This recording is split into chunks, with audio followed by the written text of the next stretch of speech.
Okay, somebody emailed me a question, and it's actually a good question, and it kind of points out a problem. A lot of times, people who reload a lot, they start throwing terms around and just take it for granted that everybody understands, but that isn't really so. Now, he was asking about measuring overall length, and it is, the whole length of the bullet from the base all the way up to the tip of the bullet. Now, what you have to keep in mind, that differs with different bullets. Like even for the 9mm, which is what he was loading for, they're listed, there's quite a difference, 15 thousandths difference in overall length just on the two bullets it's listing there. So it's something to keep in mind. But what I tend to do, if I'm, because what it's got to do with is actually the profile of the bullet. Like here are two Sierra bullets, a match bullet and the Sierra Pro Hunter. And now you can see there's a difference in the profile of them. This one is long and tapered more than the other one. This could actually be a little further up in the chamber, so the overall length will be different. Because what you're trying to do is not let it contact the rifling. I've seen the one day somebody had a video up, they had just got themselves a Mosin, and they took it apart, and inside it was all full of this gray stuff that he thought maybe was like some moisture preventative deal. It wasn't. It was gunpowder. What had happened is somebody had put in a bullet that was loaded too far out. He got caught on the rifling, went back to eject it, dumped all the powder down inside.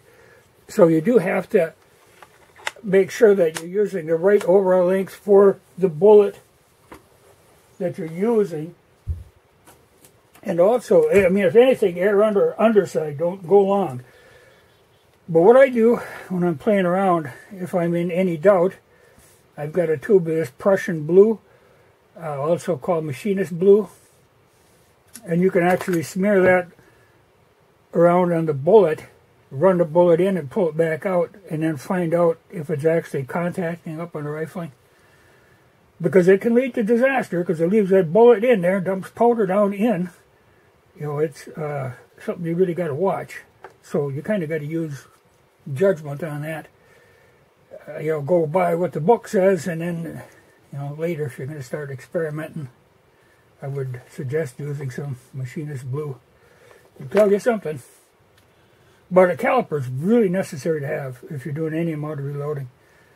The one problem I always have with, somebody was talking about this before, reloading with the lead loader, using 308 bullets in a Mosin. Now the problem we run into with 308 bullets, the crimper will not crimp them decently. That bullet will sit in there fairly loose. So I really don't, I don't think they work very well for that. I used to use them, and I would even load 308 bullets. I mean, I've tried about everything. But what I would do is then bring them in and use my Lee factory crimper, to do the finishing crimp on them, to actually make sure they stayed in place, because you don't want bullets moving.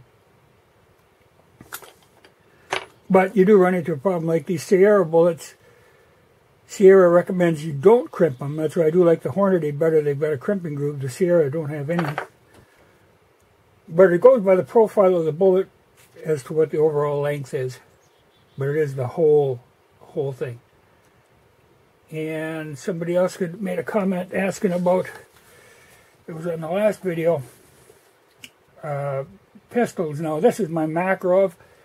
I wouldn't recommend this for somebody who, because the problem with these is only getting ammunition. I work with oddball crap.